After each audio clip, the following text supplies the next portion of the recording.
My name is Larry.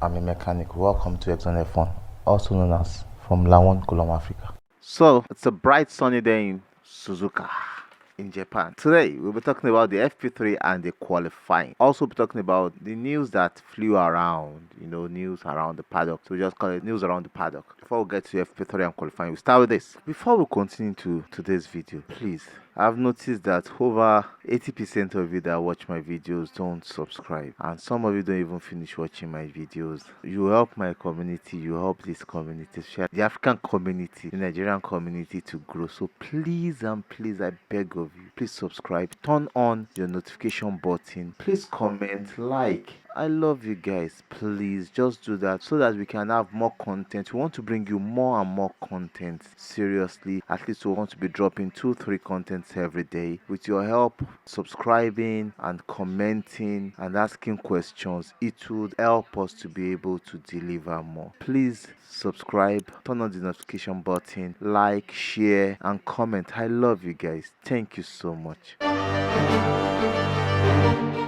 There has been a lot of weighing on penalties in Singapore and how the stewards handled Singapore. And we've known that there has been a lot of inconsistencies in F1. I can say a whole bucket of inconsistencies in past years. And imagine what's in Japan saying if they were the one that handled that race in Singapore.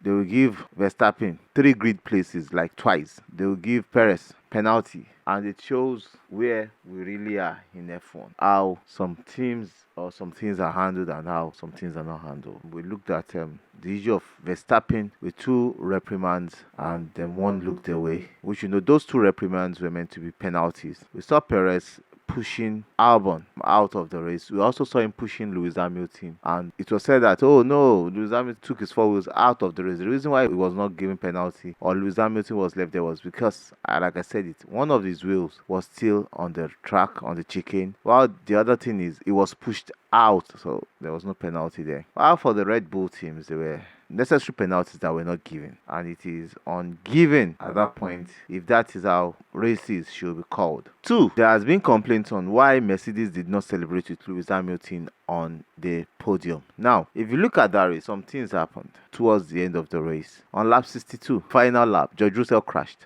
George Russell's part of the team garage were waiting for his car to be brought to the garage. So he's part of the team garage, unable to come to the podium. Now, Lewis Hamilton's part of the team garage, another issue. Lewis Hamilton could not park, or rather there was no parking space where he would park for his 3rd position. So he parked behind. So the team were trying to get the car away from where it was.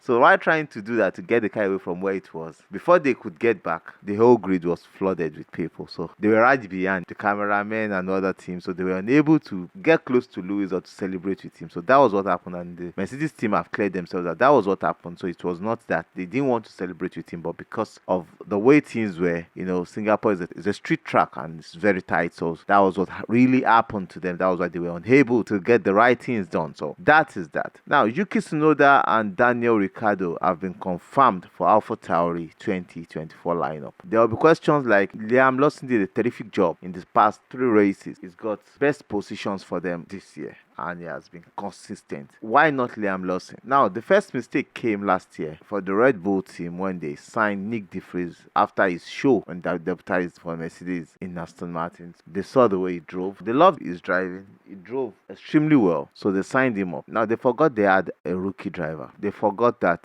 Daniel Ricciardo had been laid off McLaren because they were unsure if they would take Daniel Ricciardo back or another team would snatch him off. But since Daniel Ricciardo was not taken, they've signed Nick De Vries already. Daniel Ricciardo was their reserve driver. Knowing this guy is a young talent, so they never had plans for him. So when they sacked Nick De Vries, they still had him as reserve driver for AlphaTauri. Unfortunately, they brought in Daniel Ricciardo. Now look at the trend. There are 3 main drivers they had not performed the way Liam Lawson had performed. But why did they retain Daniel Ricciardo and Yuki Tsunoda? Now let's compare the rookies presently in Formula 1. We are looking at Oscar Piastri. We are looking at Logan Sargent. We should look at Nick De Vries, who has outperformed Oscar Piastri. Now, Liam Lawson came into the game. Oscar Piastri still had outperformed the 4 of them. Second is Liam Lawson because he's only had 3 races. No pressure. He had done a good job. What is Logan Sargent doing? He's just been playing with his Williams car. What did Nick De Vries do. Now, we all know that the Red Bull cars are built in a specific way for their kind of drivers, because there's a certain way in which Red Bull drivers drive. So their cars are built in a specific way for their kind of training for their driver. So it's not just that there's a certain way in which they train them, but there's some drivers that are so unique and they give extra sauce and they get better and they have a specific way of driving. But all Red Bull drivers have almost the same way of driving. So bringing Nick De Vries in is just like the way McLaren took Daniel Ricciardo. They had a special way of driving in Red Bull, now moved to Renault. Different way of driving, now moving to McLaren. Do you understand? So it was difficult for a Mercedes driver who has a special way of driving his own car to drive a car that has a special way of driving. That spoke against Nick De Vries. So all through, he was unable to get himself to drive very well or perfectly in that AlphaTauri. Now bringing Daniel Ricciardo in is like bringing an experienced driver, in which they know that Daniel Ricciardo is an experienced driver. He has driven for AlphaTauri before, he has driven for Red Bull before. So him having the vast knowledge of the development is huge for them. So signing Daniel Ricciardo is because of his wealth of experience. And there's a new team boss coming in, so they need somebody that understands the car, not a rookie. Now looking at Yuki Tsunoda, he's had a little experience, so they are trying to grow this guy through the ranks to make sure they get the best and put themselves on a good pedestal for next year. So Liam Lawson will be in the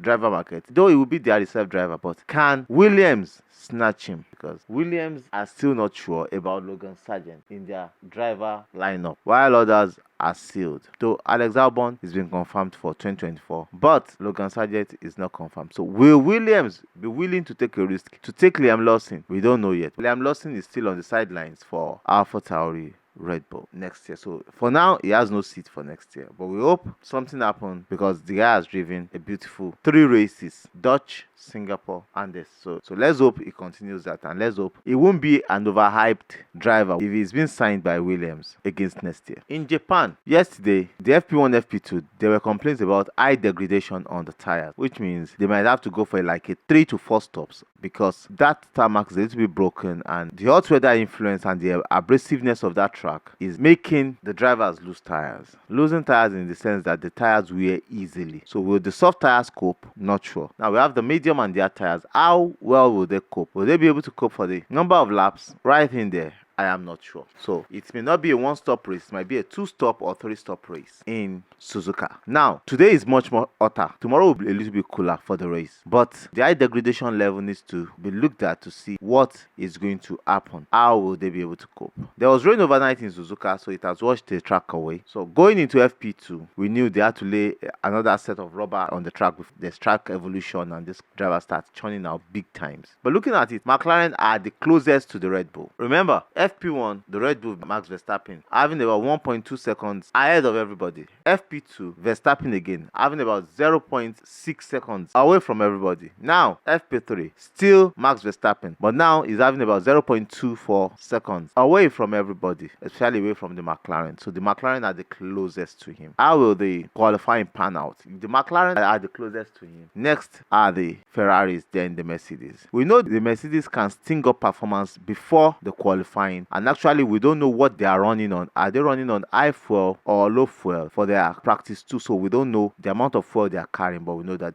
McLaren are so close. But whatever it is, for qualifying, it still looks like it's a Verstappen on pole position, the McLaren second, and also possibly a Ferrari and a McLaren again third. Those are the possibilities, but the Mercedes might look closer, and if they can do some good work during this 2 hours break before the qualifying, they might get a nice position on the grid ahead of tomorrow. But still controlling the pace, the Red Bulls are back on top. Now they are just telling us that, oh no, we never left. Singapore was just them being on one of their off days. So they are going to be back and better. So we hope they are really back and better, and they can do beautiful job and close this challenge of championship, and let us see if there's another team that can win. At least if they close it, maybe they will reduce their speed and focus on next year. As they focus on, and another team can start winning, and we can start seeing more competition. Because like this race now, tomorrow is going to be another fly away Peter, fly away Paul, or should I say it will be another lonely at the top.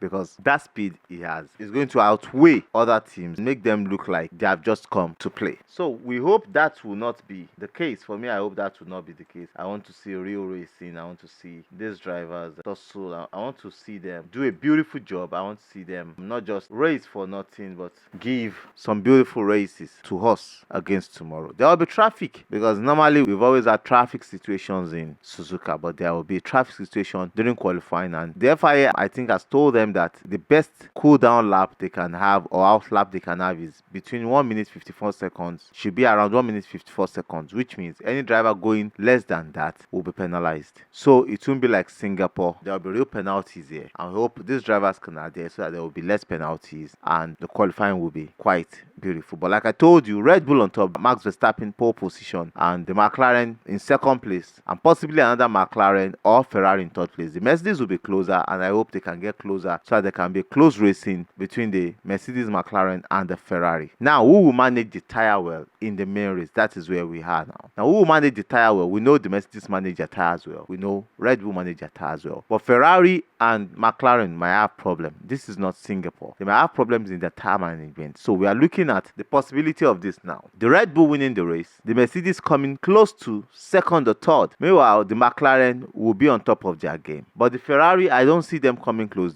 Charles Leclerc looks faster than Carlos Sainz here. I think Carlos Sainz has been able to learn the car and know much about the car. But on this track, I think Leclerc is looking faster. But in the main race, Max Verstappen winning the race for sure. Lando Norris coming second. And maybe Lewis Hamilton coming third, because yesterday was not his day. He had a lot of 14th and 11th positions yesterday. But today, he has geared up and is looking fine. He's much more ahead of his teammate today. And we hope he had a good qualifying. But in the race pace, Lewis Hamilton's Mercedes had not finished less than 5th position in Japan. So let's see if he can continue that in Japan, and let's see what happens. But I think he might be coming third in that race. That is the prediction for the race. So qualifying next. Let's see what happens in qualifying. So are we in qualifying? We're in qualifying. Yeah. Well, everybody can go home, Make on they go now, because I don't understand. Is it because we said you guys might have cheated, Red Bull? Is it because we thought that you guys were cheating? That's why you just came to just tell everybody, go home, to bench everybody. This is not fair. Red Bull, sincerely, this is not fair. You guys change your power unit for both cars, the turbochargers, everything, the engine electronics. Now you just came to mess everybody up, to tell them you guys are not in our league. Kai, this is wickedness. Well, let's go into qualifying then. Q1, just about 8 minutes into Q1, Logan Sargent ran into the barriers. And for me, I don't know, it's just... it's tiring, because I'm not sure, and I'm saying it again, I'm not sure the Williams teams will want to need these services next year, because this is just appalling. He's not driving as if he needs that seat next year. And I think Williams might look elsewhere, because all the mechanics were just down because they saw the amount of work they are going to do overnight and they felt tired. They felt like, can we just break this guy's head? It takes a whole lot to arrange or to couple the beautiful piece of cars. I don't know why he put his team in such a dilemma. In Q1, Lance Stroll, Nico Hülkenberg, Zhou Guanyu, Valtteri Bottas, and Logan Sargent were out in Q1. I don't know, for Lance Stroll, he's having his seat back for next year. The only seat that is still available for next year is Williams. I don't know why Lance Stroll's seat is not available, because I can take up his seat and drive better than him. Seriously. His seat needs to be available for him to gear up, for him to buckle up, to get his head up. And that's for Q1. In Q2, we saw a lot of actions in Q2. A whole lot of actions. But all in all, Liam Lawson did his best, but he was out in Q2. Pierre Gasly was out in Q2. Himself and his teammate Ocon were out in Q2. Alex Albon out in Q2, and Kevin Magnussen. But you know the funny thing, from 11th, which is Liam Lawson, to 13th, Alex Albon, they are just 7,010 away from Q3. And like I told you, they'll get into 1 minute 28, 100%. And Verstappen got into it in Q3. He got into 1 minute 28, and it was 5 full tenths ahead of the McLaren. I know what that means. If there are no red flags, no yellow flag, no safety car tomorrow, if the race is just a pure race, as in from beginning to the end, I can tell you that he's not just winning the race, but he'll be winning the race by over 30 seconds tomorrow, if not close to 1 minute tomorrow. You know what that means? Every lap on the full fuel run, he will be taking nothing less than 5 to 6 tenths away, chipping it out from every other driver. And I'm looking at how the Mercedes will do do it. They are 7th and 8th. The McLaren are far ahead of them. Not just that they are ahead of them. How can they cope with that McLaren speed? Now, Verstappen pole position, Piastri 2nd, Norris 3rd, Leclerc 4th, Perez 5th, Sainz 6th, Hamilton 7th, Russell 8th, Tsunoda 9th. That is great for Tsunoda, the only Japanese driver on the grid, picking 9th position to start tomorrow. Alonso 10th. Now, how will this be difficult for the Mercedes tomorrow? Leclerc, Sainz, Perez, Piastri, Norris are ahead of them. See, I'm not talking about Verstappen. He's in his own league. He's a different driver. His own race is different. Leave that one. His race is different. We are talking about the other the other 5 guys. That's Piastri, Norris, Leclerc, Perez, and Sainz. How will they keep up? Yes, they can manage their tires. Ferrari may not be able to manage their tires. McLaren may not be able to manage their tires. Mercedes can manage their tires. But how will they cope? They will need to be aggressive on strategy. That is the only way they can come up to be anywhere close to the podium. Because from the look of things, even the Ferrari are not going to be on the podium. The Ferraris are not going to be on the podium because this McLaren and the Red Bull are taking it up. Take it from me. Verstappen first, Norris or Piastri second, Norris or Piastri third. That's just the race. I don't see how the Ferrari will cope. I know the funny thing of these teams I'm talking about, that is the McLaren, the Ferrari, and the Red Bull. The only team that does not have their own simulator, as in their testing facility, is McLaren. They have to go to Cologne. That's Toyota testing facility, aerodynamics facility, to test their car. Now they are working on their own. When they finish by 2025, how will these teams cope? They are coming for the win. Forget about it. That's just, they are coming for the win. Let's go for the race tomorrow. Let's go and watch the race tomorrow. But I can tell you the analysis for those of you, the prediction: Verstappen winning the race, the McLaren's coming second and third. Bye bye. Bye bye. Bye bye. We love you. Subscribe, like, share, comment. I love you. Bye. Chee. Gibor gives you power. Gibor gives you control. Gibor gives you benefits. Are you an individual or business that uses fuel or gas? Use Gibor to find the best prices across all retail outlets in your city. For users and businesses that buy volumes, Gibor gives you access to credit. Gibor also gives you the ability to track your costs and monitor expenses per car or fleet. Need to improve your costs, enjoy incentives, or track expense? Gibor is the answer. Enjoy 5% discount on your first 5 purchases when you get your next fuel voucher from Gibor. Log on to www.gibor.co to enjoy this. Retail outlets wanted nationwide. I have a new friend in the house. We are in Nigeria here, West Africa. He provides internet for us. They provide the best internet around the mainland, and I know they are still moving to the highland and they are moving all around Nigeria. But for you to get internet on the mainland, contact Fibrad Telecom Limited. They get you sorted out ASAP. The best cable internet on the mainland, fiber, I think they get sorted out. We talk much about them in the course of some of our videos, but contact them, they get sorted out. If you're a builder, if you're an art collector, if you have a showroom, Rated is the best place to get the artworks you need for your new buildings, for your art collections, for your showroom, for your exhibition. Rated Art have one of the best murals, mosaic works, and different art patterns in Nigeria presently. And it's somebody that you can communicate with, talks to you, you tell him what you want, and he will bring